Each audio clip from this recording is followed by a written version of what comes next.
So I want you to try to visualize a very specific scene for a second. Imagine a mother. Okay. She's not looking at the camera. Her gaze is fixed somewhere far off, like she's focused on this completely uncertain horizon just beyond a torn, weather-beaten tent. Right, a very bleak setup. Exactly. And two of her children are burying their faces into her shoulders, turning completely away from the lens.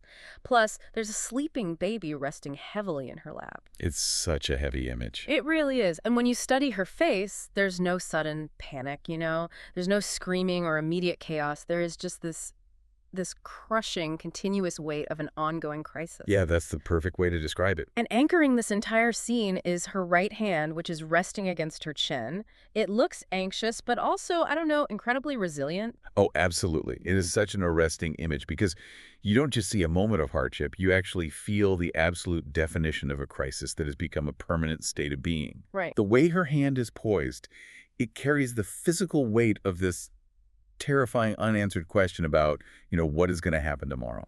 Well, the image I'm describing is Dorothea Lange's 1936 photograph, Migrant Mother. The icon itself. The icon.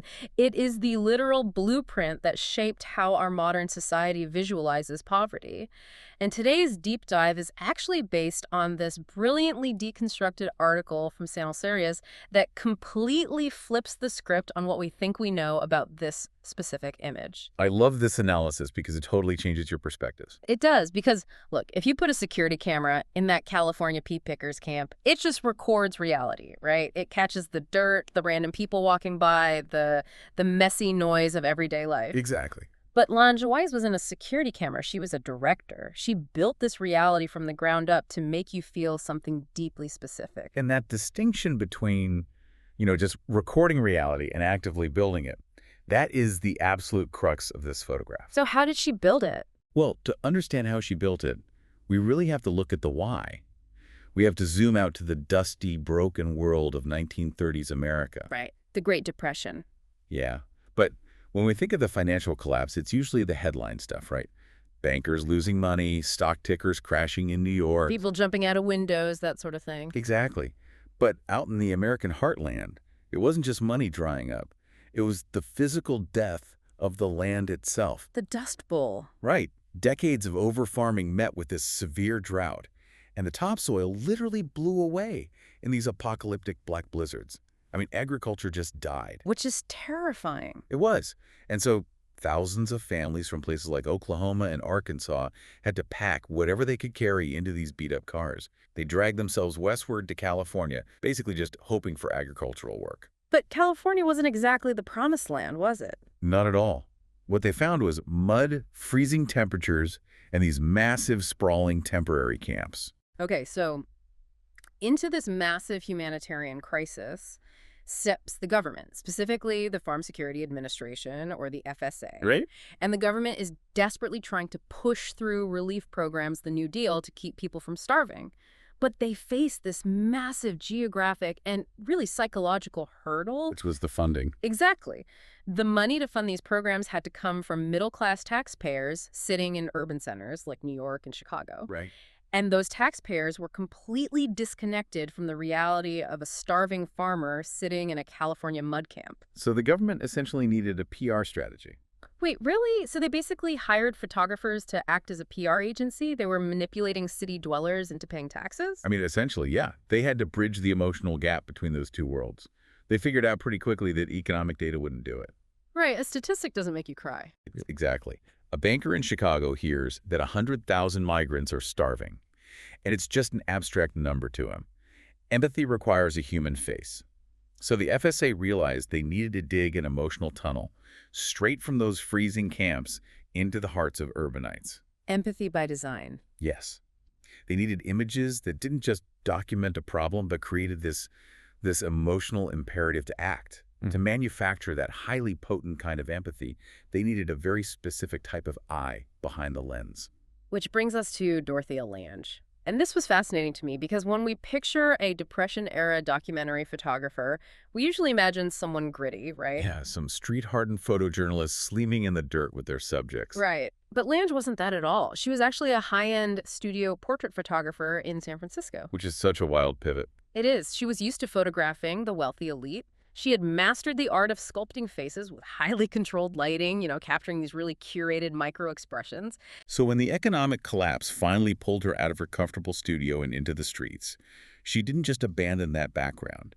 She brought that rigorous studio discipline with her. And that completely changed her approach because, most photographers encountering a sprawling, chaotic refugee camp, they would instinctively shoot wide. Yeah, they'd stand on a hill and take a landscape shot of the misery just to show the sheer scale of the problem. The security camera approach. Right.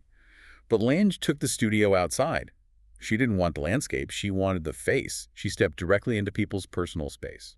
And she didn't just walk up and snap a photo either. She actively managed the environment. She would talk to the people, take meticulous notes, build a rapport, and most importantly, she waited. She was actively filtering out the mess. Exactly. Filtering out the messy noise of real life. So, a guy coughing in the background, a stray dog, messy cooking pots. She ignored all of that to find the readable essence of the situation. She was searching for a symbol, not a snapshot. Right. And this whole method of stripping away the chaotic reality to find a pure emotional symbol, it really peaks on one freezing day in a California pea pickers camp. In Nipomo, yeah. And the origin story of this photo is just incredibly cinematic. Oh, it really is. Because she had actually finished her work for the day. Mm-hmm. She packed her cameras away. She gets in her car, and she's driving home doing about 60 miles an hour away from the camp. She was totally done. Completely done. But this nagging intuition kept pulling at her. She actually drove for 20 miles fighting it. Wow. Yeah.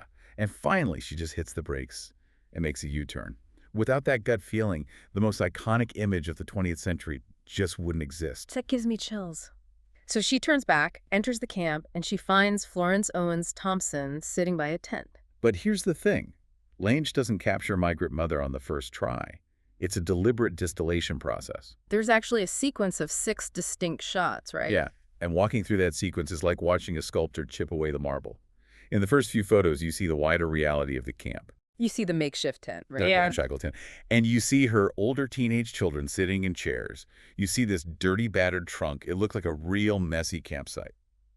But with every click of the shutter, Lange physically moves closer. She is intentionally, relentlessly cropping out the reality of the environment. She removes the context to heighten the emotion. So by the time she gets to that legendary 6th frame, the tent is basically gone. The older teenagers are gone. The trunk is gone. She has distilled the starvation and desperation of hundreds of people into a single, tightly framed face. And if you look closely at that final composition, it's brilliant. The older kids are cropped out, and the 2 younger ones who remain are actively hiding their faces in her shoulders. Right. And because their faces are hidden, they lose their specific identity, don't they? Exactly. They stop being Florence's individual children, and they become a universal canvas. Literally, anyone looking at the photo can project their own children onto those hidden faces. It's genius. It really is. And hiding the children's faces forces your eye directly back to the mother's face, which creates this triangular composition. Which art historians recognize instantly. Oh, immediately. It perfectly mirrors the classic Madonna and child paintings from the Renaissance. So it's a cultural hack. That's exactly what it is. For hundreds of years, Western art has used that exact triangular structure to convey sacred motherhood, protection, and, divine suffering. Lange took the chaotic mud of a Depression-era camp and just poured it into this ancient, revered aesthetic mold. And using those centuries-old codes completely bypasses the viewer's logical defenses. You don't analyze the photo, you just feel it. And the immediate impact was staggering. Oh, it worked instantly. The photo was published in newspapers, and the public outcry was so loud and immediate that the government rushed tens of thousands of pounds of emergency food directly to that specific camp in Nipomo. It was an undeniable triumph of documentary photography as a tool for social action. It yielded immediate, life-saving results. But, and this is the really heavy part, creating a symbol out of a living person comes with a massive cost. Because while those immediate food drops undeniably saved lives, the woman trapped inside that frame was paying a lifelong price. Yeah, and this really dismantles the comforting illusion we have of pure documentary photography. How so? Well, we want to believe a photograph is a transparent window into reality, but it is actually a heavily guarded door.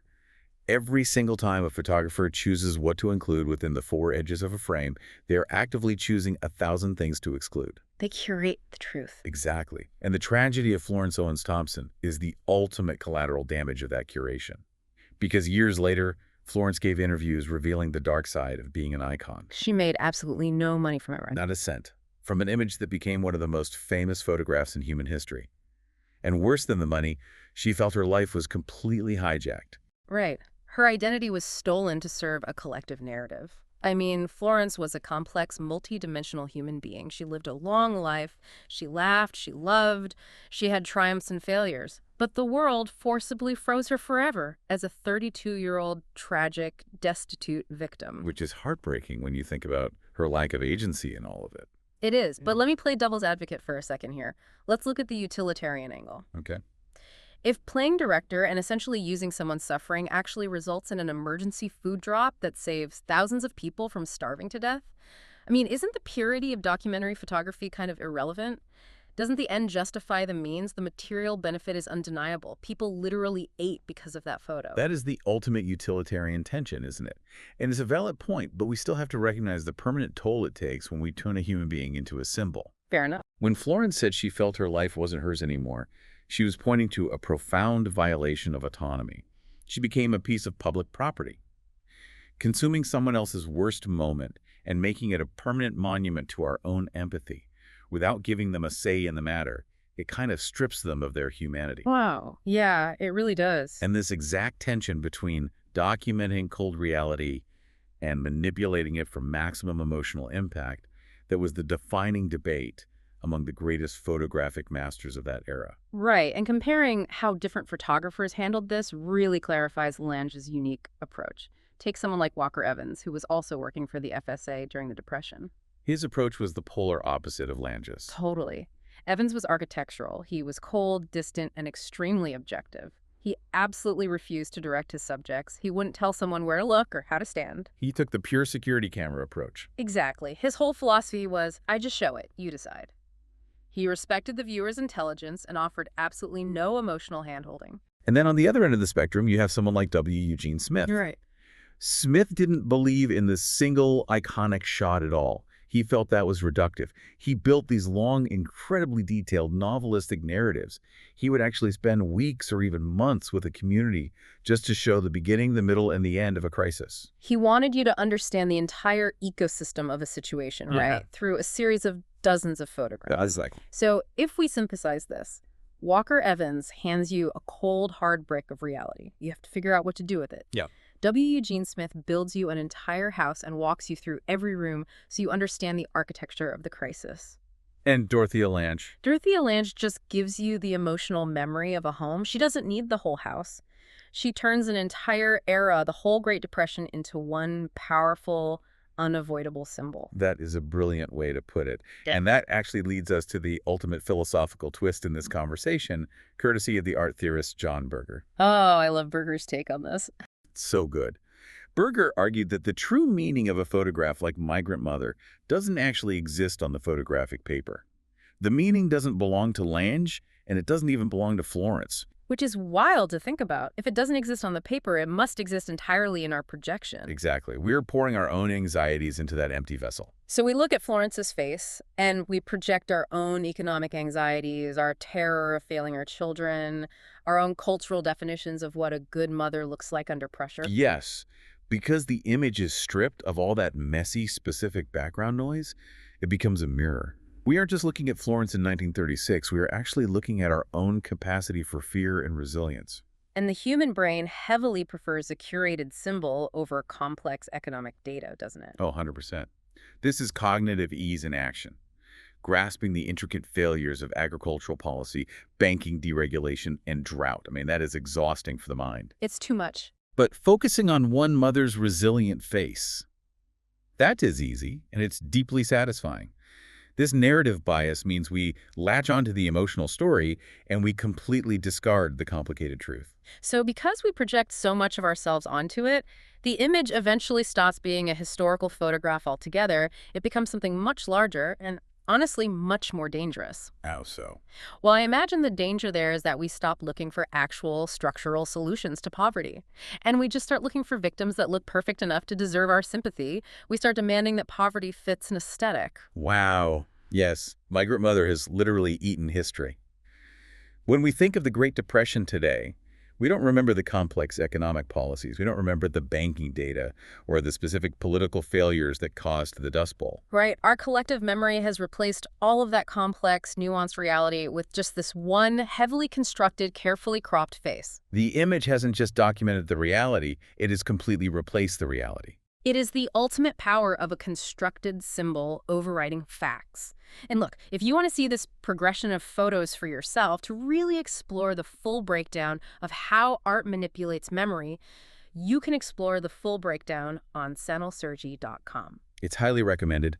Seeing the first 5 Missy wide shots and watching Lange chip away the marble to get to the masterpiece, Yeah. it fundamentally changes how you consume visual media. It really does, because once you see the strings being pulled in a masterpiece like this, you start seeing them everywhere. It forces you to constantly question the mechanics of empathy. You have to ask, are we reacting to the truth of a situation, or are we just reacting to the artistic framing of that situation? Exactly. So next time you are scrolling through your feed and a powerful, heartbreaking image makes you stop in your tracks, whether it's a photo from a war zone, an image of poverty, or just a local crisis, I want you to pause. Ask yourself, are you seeing the raw, unfiltered truth of what happened in that moment? Or are you just seeing exactly what someone designed you to feel? That's the real question. Ani, this episode is part of the SanalSergi Art History Podcast series.